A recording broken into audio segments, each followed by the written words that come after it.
bahan. Akwala no me ba no obo brimbrim. Na ontumi nso nkasa. Ne kon no was through say ontumi nsi ni trase. Ontumi nyina ne kon. Oh, first na akwala no ye de. By say there for exercise physio na de na me de no ba na mo ye nti. Ama practice the body na ago kama. This year for mo ye kundwa ama akwala no. So me mo tumi atena ase. Etumi ananti amaye.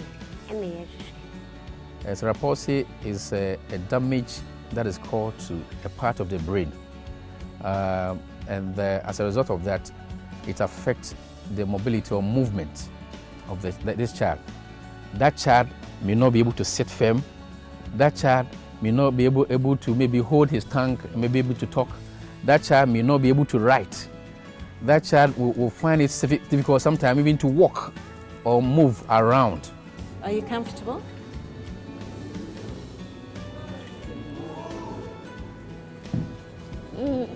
There we go.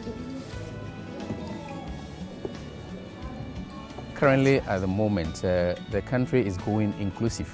Inclusive education presume or suggests that children with special education or special needs should be allowed to come to the regular schools or to be in a regular classroom to get the needed requirement or training. But what we see is that a lot of CP children are not being allowed or they are not being admitted into the schools. So this training has been brought together just to equip teachers with the needed and relevant skills about this special group of learners. Now, MultiKids Africa, which is an arm of MultiKids Inclusive Academy, came together with CP Africa, which is Cerebral Palsy Africa, to bid for funding from DFID to educate teachers across the country, special education teachers across the country. One of the most important outcomes of this project is to, if you like, develop a model with University of Education Windback lecturers so that this model, CP model, will be part of the teacher training program. I'm coming from the University of Education. We are enthused about this because I teach a course in assistive technology for children with disability. And we believe that right from the beginning, the students should go through this practical training. And once they know how to do these technologies, what it means is that they will begin to produce them even while in training. So when they come out and they go to the classroom, they will be ready to be able to handle the situations or difficulty they find in the classroom.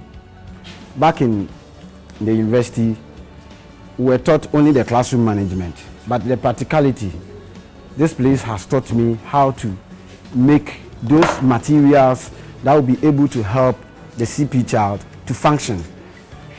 We were taken through cerebral palsy, the risk factors of epilepsy, the gross motor functions and classifications, the various levels of gross motor functions. We're also taken through the types of cerebral palsy, that is the attitoid, the floppy, the athesic, the severe, and then the moderate. One of the best ways to help them to function in their environment is positioning. And we talk about positioning, we are thinking of how to get them to either sit or stand. It's only in sitting and standing that you'll be able to acquire more. You'll be able to learn more and explore more. The best thing is you can see a child who's been lying on their back always, then they're sitting up. And if you feed a child lying on the back, they choke a lot and then they get ill. So what you want is for them to be able to sit up straight with their head forward a bit so that they can eat well. And particularly because we've got special needs education teachers here, we want them to be able to help make things in the classroom because they'll be able to see how the child's managing for writing and reading and singing, because sometimes if you're all crushed up you can't sing so well. So they could make a standing frame or a chair. And MultiKids here in Accra has hosted this whole venue place, which has been wonderful. So we're hoping that this is going to take off in Ghana and help children get into school, not only just to be at school, but to be taking a really active part in school. I've had my own reservation with the AP teachers in the past because of the way they were looking. But I think that for what she needs, because she's dealing with shoulder stabilization. And when I spoke with Diane, and she told me that she can have her the APT done for her, I had my own, reservations about it. But when I came and I saw her sit inside, I see, even though it's skeleton, it looks really good, because I'm not looking at the beautiful part of it. I'm looking at how it will improve her condition. And so for me, it's the best. This program itself is a pilot program. It's just scratching the surface.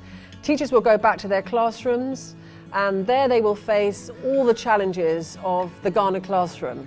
Usually what happens in my school is that the children with cerebral palsy, because of their condition, they are not really involved in academic works, that is learning with other children, because they don't have the materials to do so. So as I've learned these appropriate techniques, I will go in and devise some means to enable them to also function well in the class. From here, I will start from my school. I will do a step-down training with my colleagues in the school. Then afterwards, I will create some awareness among community people who are around the school, the opinion leaders, and then some of those who are stakeholders of the school. I will do that. The purpose of this program is to help raise awareness in our various communities. Now I intend to go back to Upper West to meet other special teachers in other special schools, like WA School for the Blind and WA School for the Deaf. So I intend to liaise with them in order to work effectively. At least we'll meet once in a month to discuss these things and work together in order to develop this APT, that is appropriate paper-based technology. These teachers here today who have been learning and training for the last 3 weeks are pioneers. They're going to go back into their community, they're going to train their teachers, their colleagues, people in the environment, they're going to work with the local community.